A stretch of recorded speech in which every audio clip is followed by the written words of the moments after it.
pessoal, tudo bem? Estamos aqui para fazer a nossa revisão dos nossos assuntos que tratamos durante esta primeira etapa do segundo trimestre, tá certo? Comportamento do consumidor e também o composto de marketing, tá certo?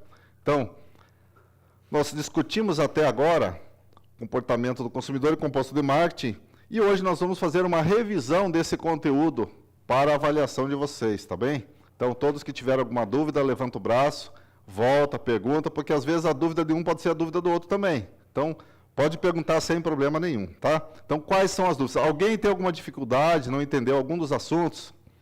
Modelo de comportamento do consumidor, processo de decisão, ciclo de vida dos produtos, 4 P's do marketing. O que vocês gostariam de ver mais? Alguém tem alguma dúvida quanto a alguns desses itens? Vamos direto para o assunto, então? Vamos lá. Primeira coisa que a gente viu no início das aulas era sobre o comportamento do consumidor. Então, nós vimos quem é mais importante no processo de compra, quem é o agente mais importante da cadeia de suprimentos. A gente sempre fala que o nosso consumidor, nosso cliente tem razão. E, normalmente, ele tem mesmo. Por quê?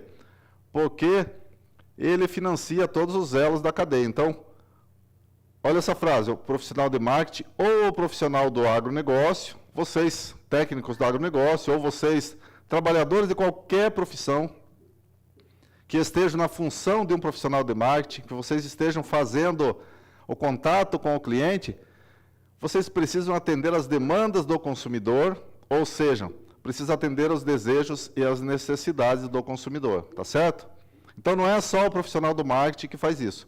Qualquer pessoa que tenha contato com o consumidor precisa atender às demandas do consumidor, precisa atender aos desejos e às necessidades. Então, se eu tratar mal o cliente, ele não volta.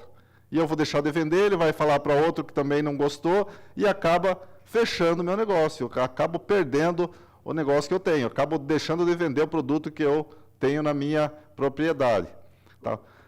E, além disso, nós temos outro item, são nossos estímulos controláveis. Os 4 P's do marketing. Os 4 P's do marketing, eles servem para despertar o desejo de compra dos consumidores. Então, se o produto é bom, de qualidade, tem uma apresentação boa, tem uma embalagem bonita, tem uma marca registrada de confiança, se ele tem um preço bom, razoável, competitivo, então, se ele já tem aquelas diferenciações, foram agregados valores, se foi feita uma promoção boa, se ele está ao meu alcance, está no meu ponto de venda, então, todos aqueles 4 P's do marketing, eles vão despertar o desejo de compra. Então, são estímulos controláveis, porque eu posso controlar os 4 P's.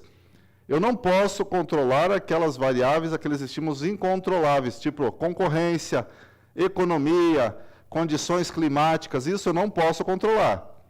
Mas os 4 P's do marketing são controláveis. Quem produz determina a qualidade do produto, quem produz determina o preço, quem produz determina aonde ele vai vender, qual é a praça de venda, o ponto de venda, e determina também qual é a promoção, qual a publicidade que ele quer fazer do produto. Por isso que eu consigo controlar. Então, os 4 P's do marketing despertam o desejo de compra dos compradores, dos consumidores, tá?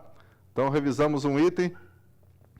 Modelo de compra, eu não vou aprofundar muito, mas eu preciso saber como funciona, para eu adentrar no outro assunto. Como que funciona o modelo de compra? Então, eu tenho características do indivíduo, do consumidor, que são as características culturais, sociais, pessoais e psicológicas. Então, os 4 P's do marketing, que são minhas variáveis controláveis, e também os estímulos que são incontroláveis, econômico, tecnológico, político, cultural, climático, todos os estímulos, tanto do marketing quanto outros estímulos, eles vão reagir com as características do consumidor. Então, as características do consumidor sofrem uma reação dos estímulos e aí inicia o processo de decisão de compra.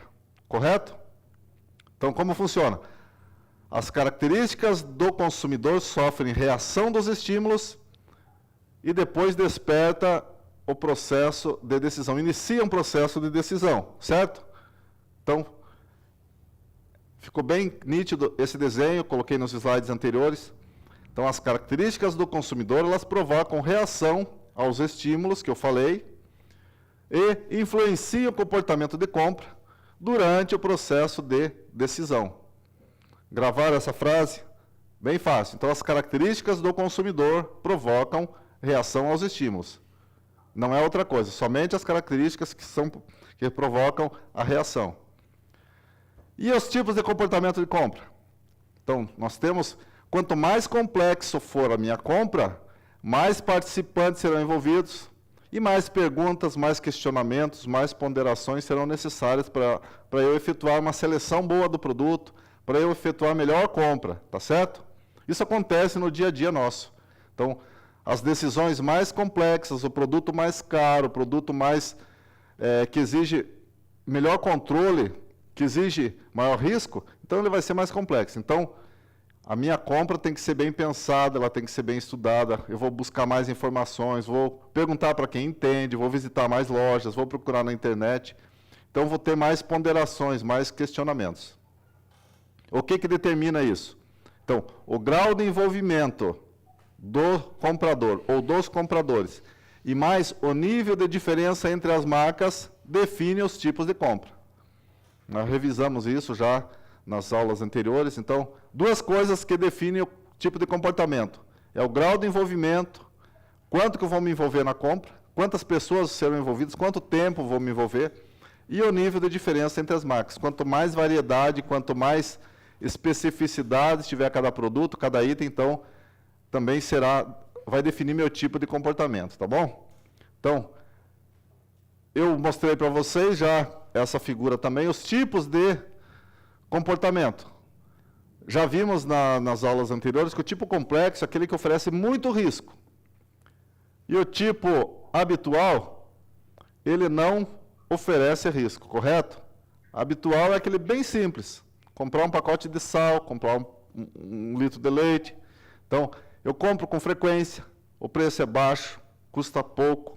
Então, não tenho risco de comprar, não vai ter problema, não tenho muita comparação com outro produto. Então, é o habitual.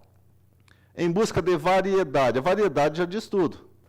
Eu tenho muita variedade. Mas, por eu ter muita variedade, às vezes também não existe risco. Então, tem baixo envolvimento e tem muita diferença. Então, eu citei nos exemplos como o pacote de biscoito. Em busca de variedade. A bolacha, o biscoito, são vários tipos, vários sabores, várias texturas, que você encontra em qualquer mercado, em qualquer loja que venda alimentos. Então, você tem várias marcas, vários formatos, vários sabores, então é uma variedade muito grande.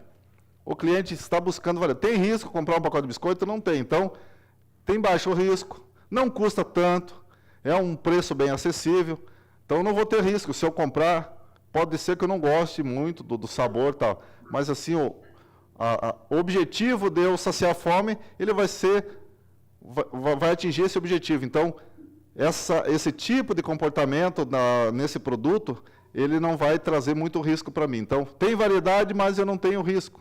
Então, vou me envolver muito? Não.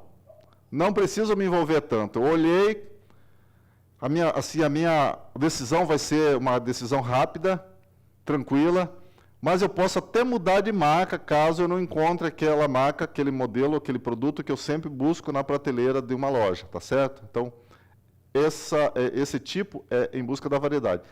Esse de dissonância cognitiva reduzida, não vamos entrar no assunto, porque a gente já viu nas aulas anteriores, e nós vamos deixar de lado hoje, que não é motivo da nossa avaliação, tá certo? Em busca da variedade, novamente, eu coloquei já para vocês, só para a gente revisar. Então, tem baixo envolvimento na decisão, não vou demorar muito tempo, tem muita diferença, várias marcas, vários modelos, vários tipos.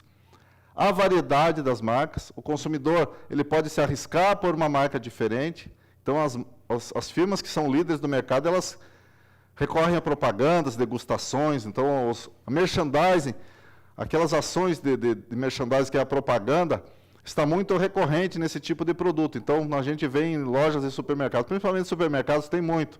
Aquelas ilhas, aquelas gôndolas que tem alguém oferecendo ali, mostrando, dando amostra grátis para você provar, para você trocar e acabar pegando uma marca diferente, tá certo? Então, é bem tranquilo de verificar isso aí. Comportamento habitual. Esse não tem dificuldade nenhuma. Você nem olha a marca, você nem escolhe muito. Como eu falei do sal, o leite também, você vai muito pelo preço.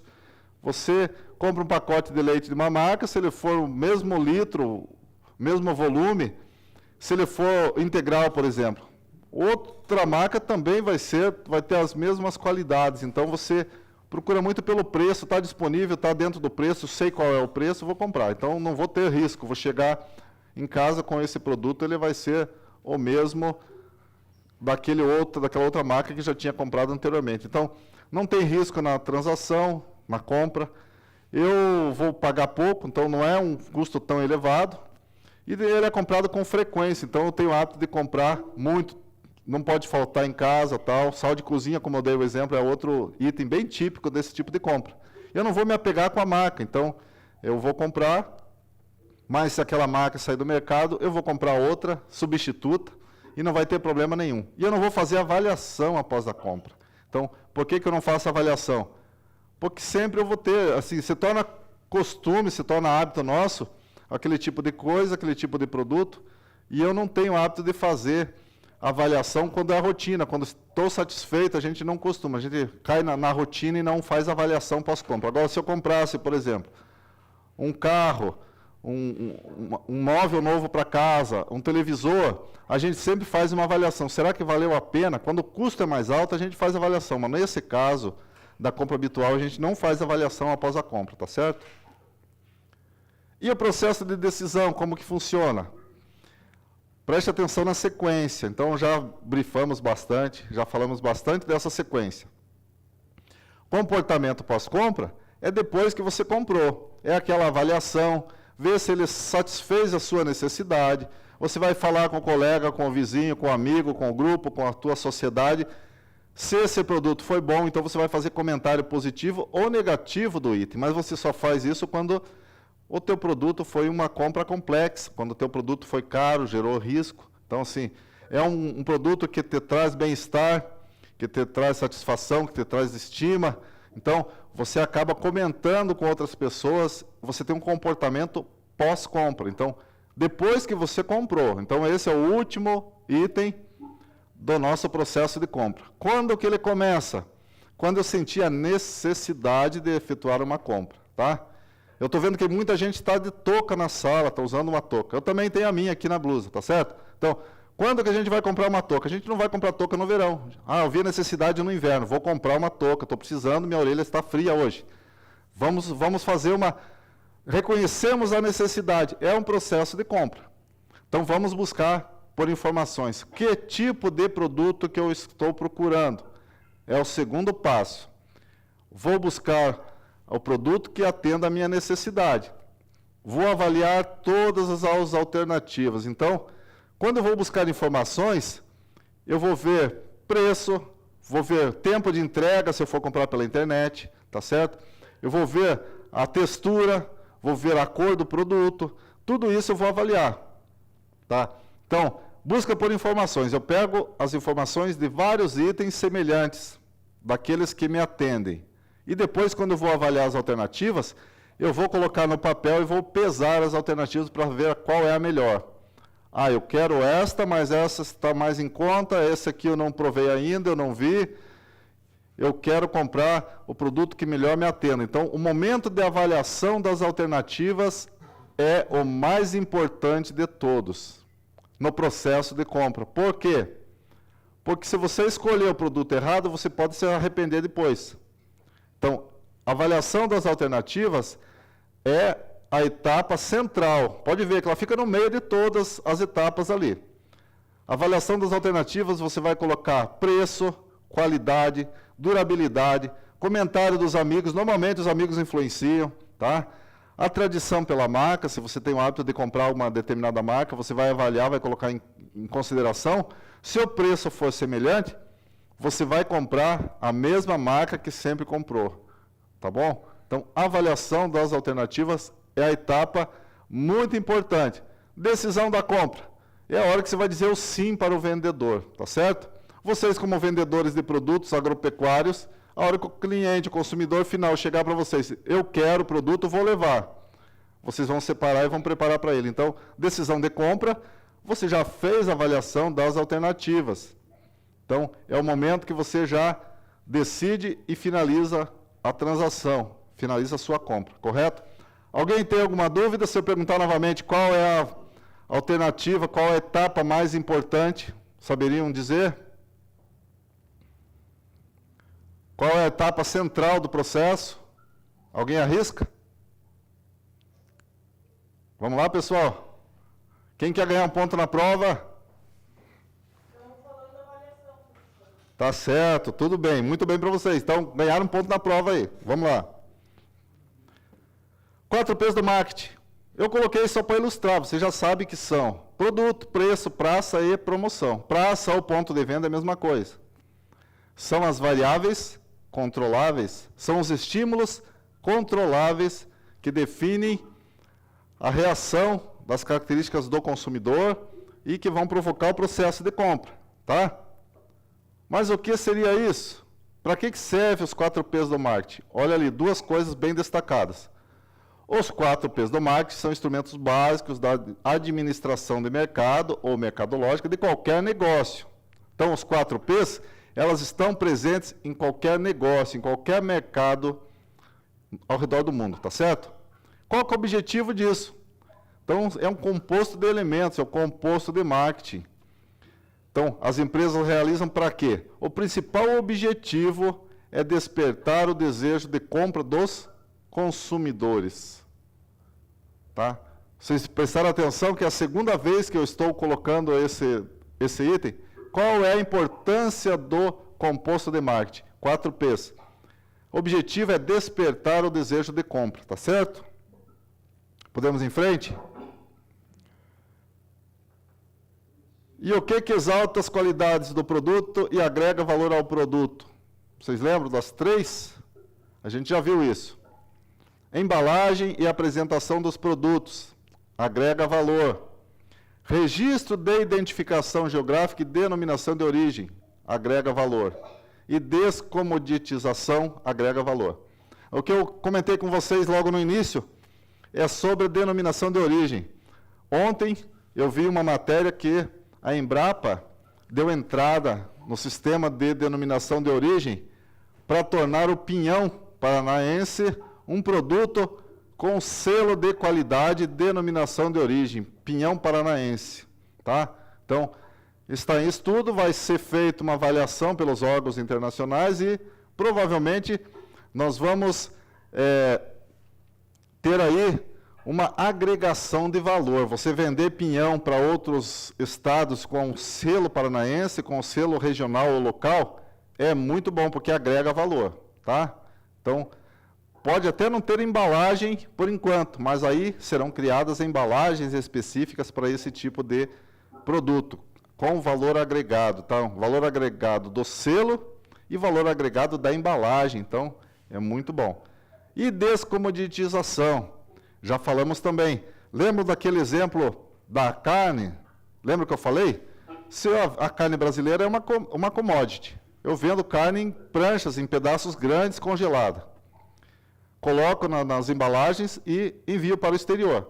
Agora, quando eu vou vender uma carne que é feita de um rebanho bem cuidado, tudo com qualidade, tudo com certificado, tudo com segurança alimentar, eu vou ter uma carne melhorada, então o produto já vai ganhar valor. Então, a descomoditização, eu vou diferenciar o produto da commodity e vou tornar um produto específico. Então, o exemplo que eu coloquei. Se eu tenho 1 quilo de carne, eu pago um valor. Agora, se eu tenho 1 quilo de carne dianteiro da marca Angus, que vem o selo Angus, eu já conheço diferente. Então, é uma espécie que é feita com refinamento. Então, desde a implantação do rebanho, ele tem cuidados especiais. Então, a carne fica com melhor qualidade. Agora, se eu pego essa mesma carne e coloco numa embalagem, coloco numa fiscalização sanitária, coloco um registro no Ministério da Agricultura, no Ministério da Saúde, tá? Então, a marca que eu tenho ali, ela é uma marca que é bem conhecida, eu vou ter uma qualidade aumentada. Então, eu aumentei o valor com a qualidade, eu agreguei valor com a minha embalagem. Agora, quando eu pego e coloco um selo ali, ó, carbono neutro, a carne com carbono neutro. Então, eu pego a mesma carne e faço uma carne maturada. Eu vou aumentar mais ainda o tempo que ela vai durar, a perecibilidade dela não vai ser tão grande, eu vou ter valor agregado desde o início da criação. Então, descomoditização, o que significa? Eu vou tirar do modo de commodity e vou fazer um produto diferenciado. Então, é diferenciação. Isso que corresponde à minha descomoditização, tá certo? Então, descomoditização agrega valor ao produto e melhora a qualidade. Então, eu vou ter um produto mais caro, vai ser um produto diferente no mercado. Alguém tem alguma dúvida? Querem revisar esse termo? Não precisa. Tá? Assunto bem importante também. Ciclo de vida dos produtos. Então, perecibilidade, produto perecível e não perecível, não tem nada a ver com ciclo de vida. Ou tem tudo a ver? Tá? São para o mercado. O ciclo de vida dos produtos é o tempo que esse produto vai ficar à venda. Num supermercado, numa loja, numa autopeça, qualquer que seja. Então, as lojas que vendem peças de automóveis, elas sobrevivem enquanto os automóveis estão rodando. Agora, quando o automóvel deixa de ser produzido, não existe mais rodando nas ruas, não precisa mais ter aquela peça. Então, tira do mercado aquela peça. Agora, vamos para um outro item, uma bolsa. Se todos usam o mesmo modelo de bolsa, aí chega um determinado momento, uma outra fábrica começa a produzir uma outra bolsa semelhante que substitui, aquela primeira vai parar de vender, vai diminuir as vendas. Olhe no gráfico. Então, as vendas diminuem, está no alto índice de vendas, está numa etapa de maturidade, as vendas diminuem, ela vai parar de vender, vai entrar numa etapa do declínio de vendas. Então, após o declínio, a empresa fabricante desse produto, ela reconhece que não tem mais finalidade ela continuar fabricando e vendendo esse produto. Então, ela vai retirar do mercado. Ela para de produzir, para de enviar para os revendedores e ela vai deixar de existir.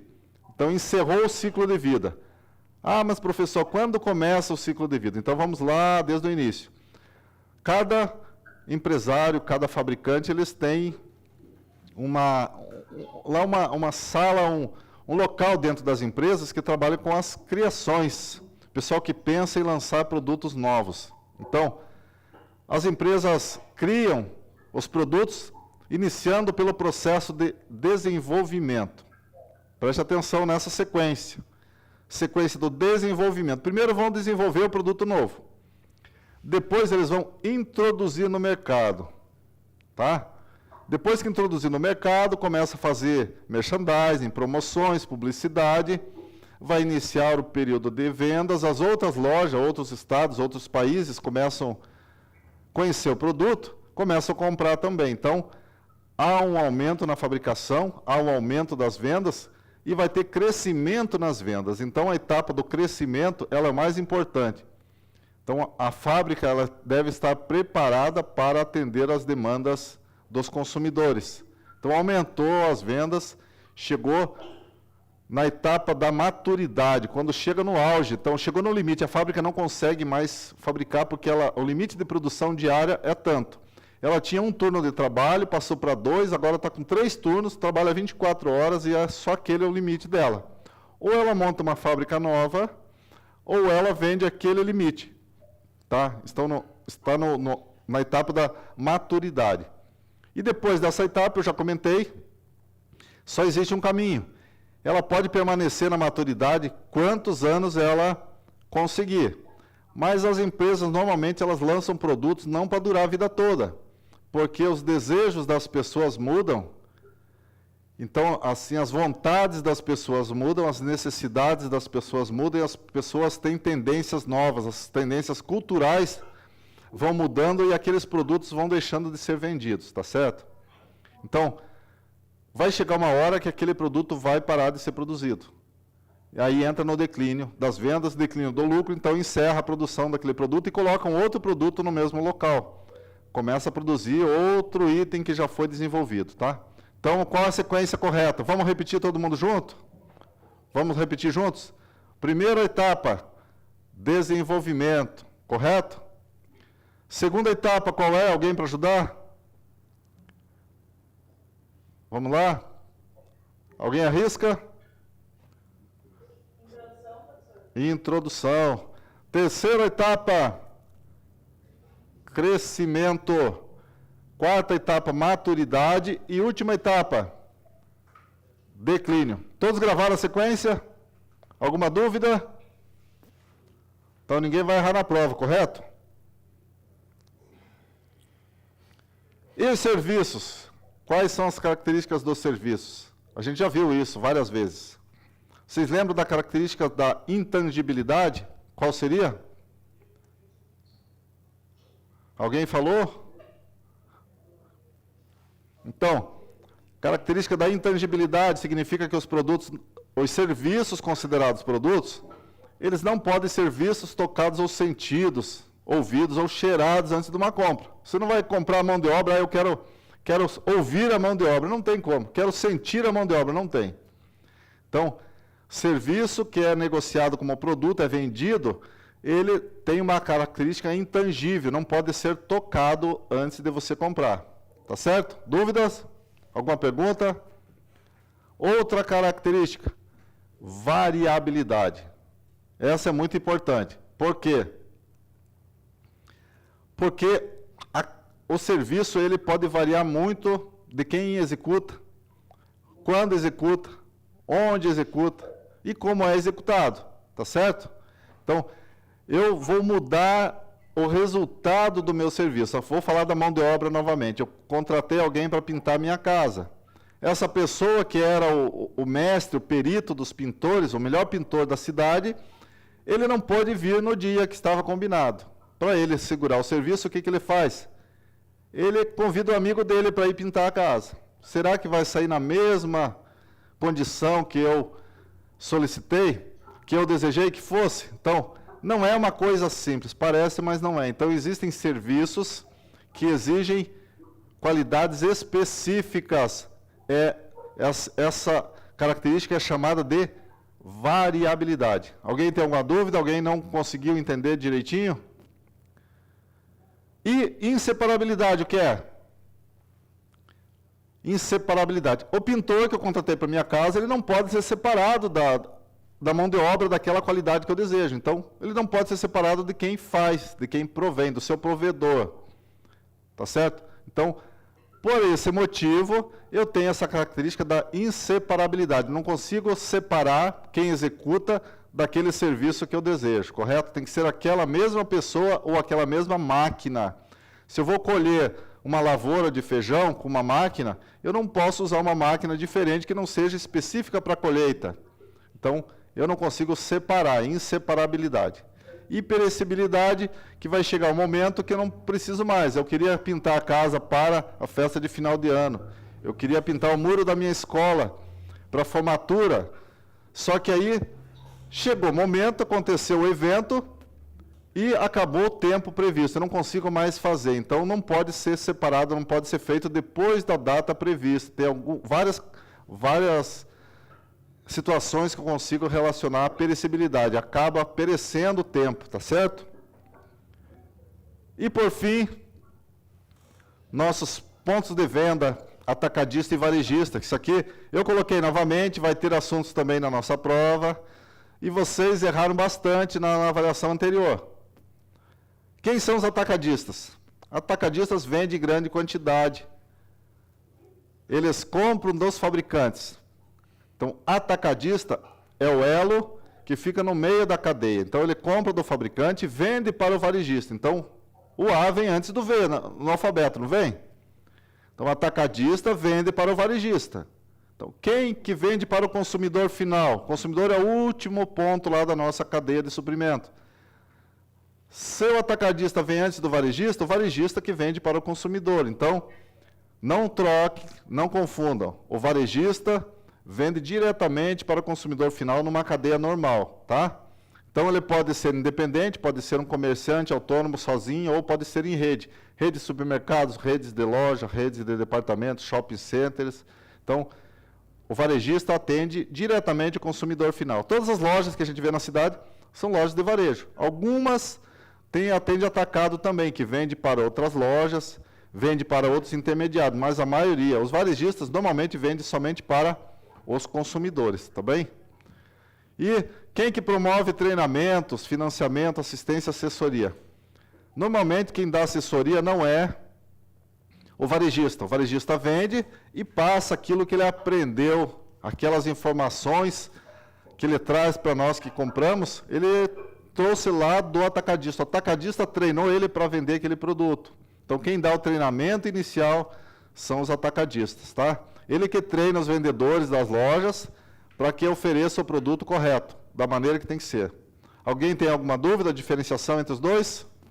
Qual vem antes, qual vem depois? Qual atende o consumidor? É só colocar na ordem da cadeia. Então, tem o atacadista e varejista, a ordem alfabética. A e V. E no final da cadeia vem o consumidor. Então, o consumidor recebe daquele anterior a ele, do varejista, tá certo? Promoção, já falamos muito, é todo tipo de comunicação que é feita para vender o produto, tá? Então, a promoção, ela faz o consumidor decidir pela compra do produto. Se o produto é do concorrente ou se é aquele que ele está acostumado a comprar. Então, ele faz o consumidor ter uma decisão de preferência de compra, tá bem? Então, ele vai preferir um produto em relação a outros. Mas o que é o merchandising nisso tudo? É uma ação, é uma divulgação do produto, que é feita uma ação na mercadoria. Então, a promoção ela pode trazer, normalmente, o mercado ou a empresa, a marca. Mas o merchandising, ele vai trazer o produto específico, aquela gôndola, aquela ilha que fica no supermercado que eu comentei, nas feiras, nas exposições. Então, quem já visitou feira agropecuária? Tem bastante, assim, no interior, às vezes nas cidades também.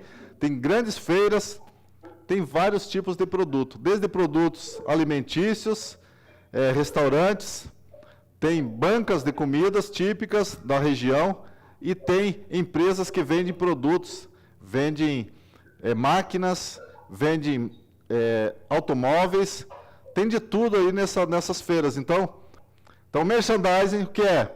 É a ação feita do contato direto com o consumidor. É a amostra que é feita direto com o consumidor. Então, é a ação feita com a mercadoria ali à vista, à prova. Então, você pega um carro novo para comprar, você vai fazer um test drive. É o merchandising. Então, o vendedor ele vai mostrar para vocês todos os recursos e benefícios ali, tá bem? E agora a hora da nossa avaliação. Então, nós já fizemos a nossa revisão, não vou nem tocar no assunto aqui. Então, desejo para vocês uma boa prova.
Já terminaram? Todos terminaram?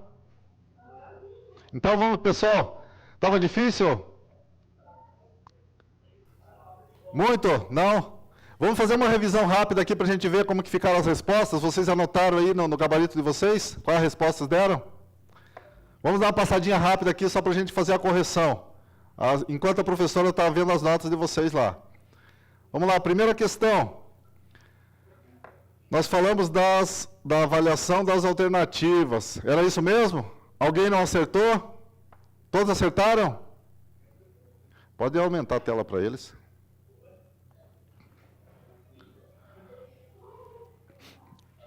Todos acertaram essa primeira questão?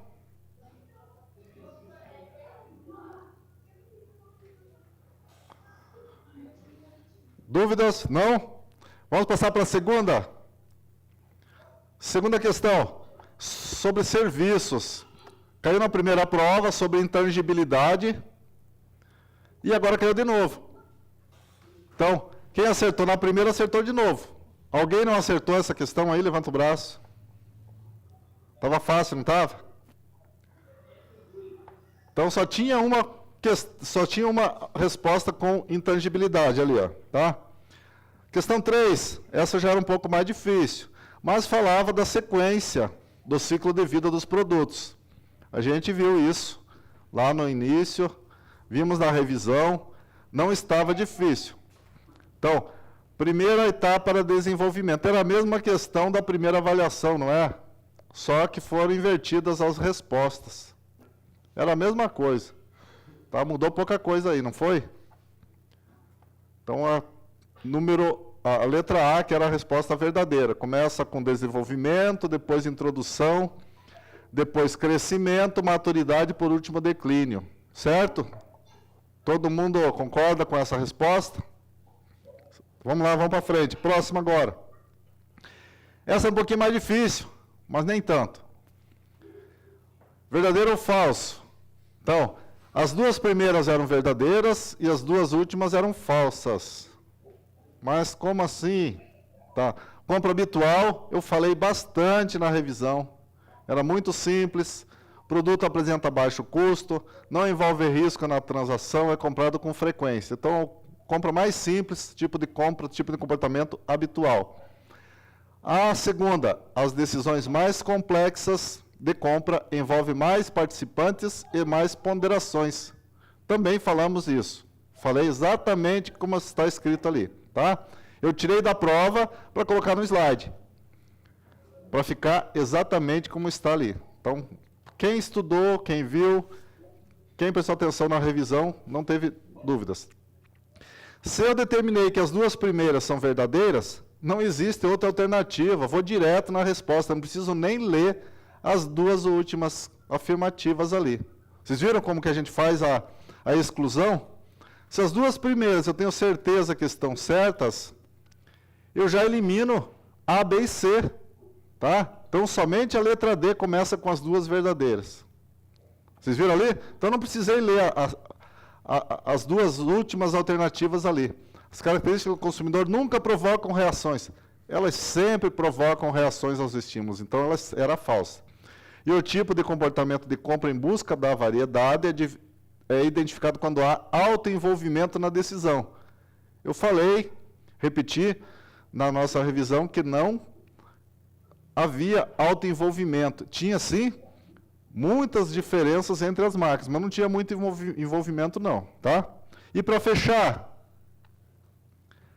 aqui tinha uma pegadinha. Quantos erraram essa? Todos erraram? Não? Era a mesma questão daquela folha D, V ou F de vocês. Vocês lembram? Aquele modelo que tinha lá? Só que ela foi invertida. A letra A, naquela questão, estava verdadeira. E aqui na prova ela é falsa. Então, somente a letra A é falsa. Todas as demais são verdadeiras. Correto? Somente a alternativa 1, na verdade, é falsa. E a 2, a 3, a 4 e a 5 são verdadeiras. Alguém discorda? Alguém quer fazer algum comentário? Acha que está diferente? Tudo certo? Pode abrir a tela para mim, por favor. Então, como que ficou nosso gabarito? Lembra que eu falei no início? Que a letra C não tinha nenhuma resposta correta? Eu falei que poderia ter uma coluna que não haveria resposta a ser marcada. Então, o gabarito ficou dessa maneira. 2B, letra A, letra D e letra A no final. Certo? Pode abrir a tela novamente.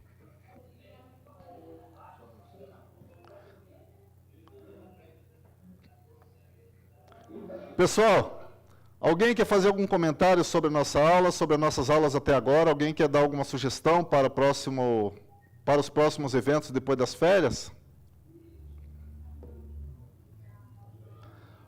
Esse modelo de atividade, como foi passado o conteúdo, os slides, exercícios, avaliações, vocês se adaptaram, acharam muito difícil, está coerente? O que vocês têm para me dizer, assim, para a gente poder melhorar e mudar, para atender melhor vocês também, tá certo? Pode continuar dessa forma, vocês querem que mude alguma coisa?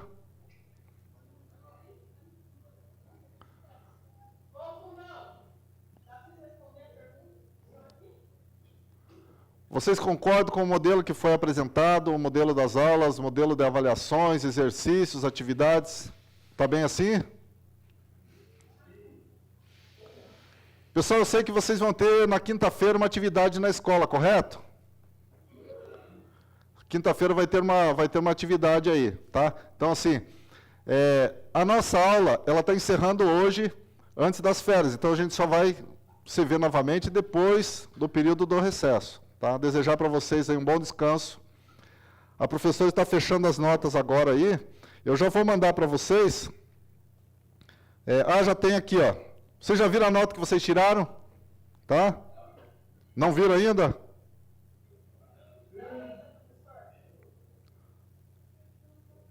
Tá, pessoal? Então, aqui, ó, só para adiantar.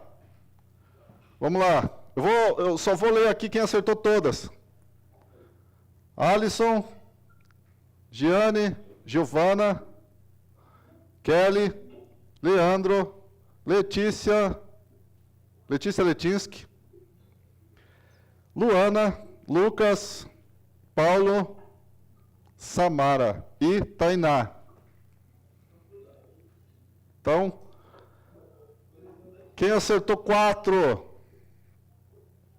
Eu vou deixar por curiosidade para vocês, porque senão eu vou acabar mostrando quem não foi tão bem, tá?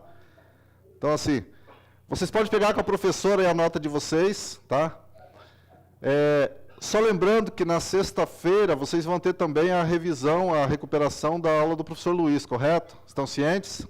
Então, se preparem, verifiquem o conteúdo, não é difícil também. Então, eu desejo que vocês melhorem a cada dia. E nós esperamos que essas notas não sejam, assim, um motivo de desânimo para ninguém, correto? Eu espero que todos voltem com mais gás, a gente vai trabalhar outros conteúdos depois das férias, e a gente vai programar, depois eu aviso para vocês, uma visita aqui da Escola Estúdio. Nós vamos sair daqui, vamos fazer uma visita, vamos preparar uma aula presencial para vocês. No próximos dias, aí, depois das férias ainda, no mês de agosto, provavelmente, tá certo? Então, a gente vai tentar fazer essa visita, a gente vai tentar fazer nas outras escolas também, que nós temos aulas, porque não é só para vocês, a gente tem aulas daqui da Escola Estúdio em várias escolas do Paraná. A gente não consegue visitar todas, porque se a gente se afastar, a gente vai deixar de dar alguma atividade para alguma escola. Então, a gente vai ter que fazer um planejamento com todas as escolas para a gente liberar o dia da visita, tá? Mas a gente gostaria muito de estar mais presentes aí na escola de vocês. Nós vamos fazer essa visita, sim, e aí a gente vai fazer uma aula presencial nesse dia, correto? Então, desejo para vocês um bom recesso, boas férias, boa festa junina para vocês aí, e a gente se vê depois das férias, certo, professora Larissa? A gente continua o contato aqui, eu vou lançar as notas e vou mandar lá no Class, depois eu converso com o professor Nelson, tá bom? Alguém quer falar alguma coisa? Alguém quer fazer algum comentário? Não, nada? Certo, pessoal? Obrigado pela atenção de vocês, tá? Espero que todos tenham melhorado a nota aí. O desejo nosso é que todos aprendam o conteúdo e que tenham êxito durante esse ano aí, tá certo? Esperamos vocês depois das férias aí, renovados, prontos para enfrentar o nosso mercado de trabalho dentro do agronegócio, correto? Aqueles que não forem fazer agronegócio ou área afim, desejamos sucesso da mesma forma, tá bom? Tudo de bom para vocês, boas férias, boa festa e fique com Deus. Até a próxima. Tchau, tchau.